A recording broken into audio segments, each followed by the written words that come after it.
The tribal nations located in Minnesota and the Native serving organizations based in communities throughout the state demonstrate a government-to-government relationship in the human trafficking response. Among these partners is Trust, Tribes United Against Sex Trafficking, a focused tribal law enforcement response. In addition, human trafficking and exploitation, both sex and labor, are the products of centuries of harm, including colonization and slavery, and must be approached in a manner that recognizes these root causes. There are 11 federally recognized tribes in the state of Minnesota.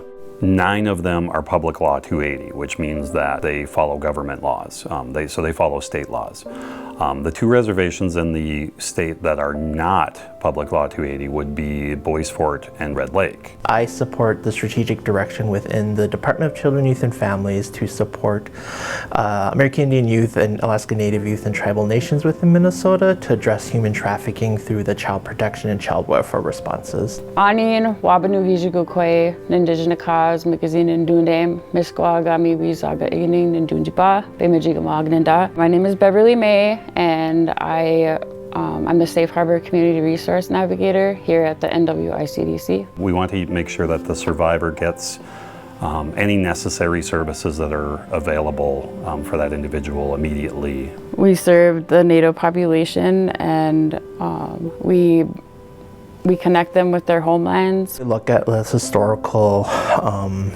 relationship between state agencies, federal agencies, any governmental agencies in tribal nations. It hasn't been always the best, and so for me moving in, I want to make sure that I am respecting and honoring tribal sovereignty. It all comes from colonization and what has happened to our ancestors and our families. We have a culture that suggests or says that it's okay to take advantage of someone.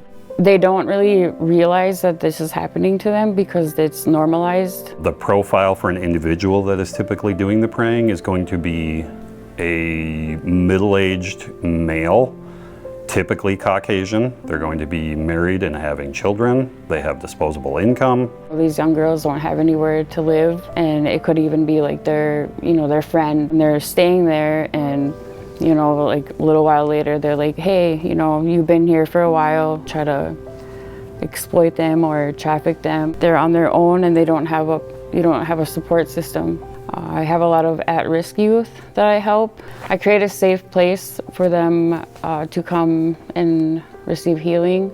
We do a lot of cultural stuff here. The biggest thing that I have seen is that there's not a lot of education regarding it or a lot of training out there regarding human trafficking. So we make sure that responding agencies have the necessary education and how to develop or implement their approaches or practices.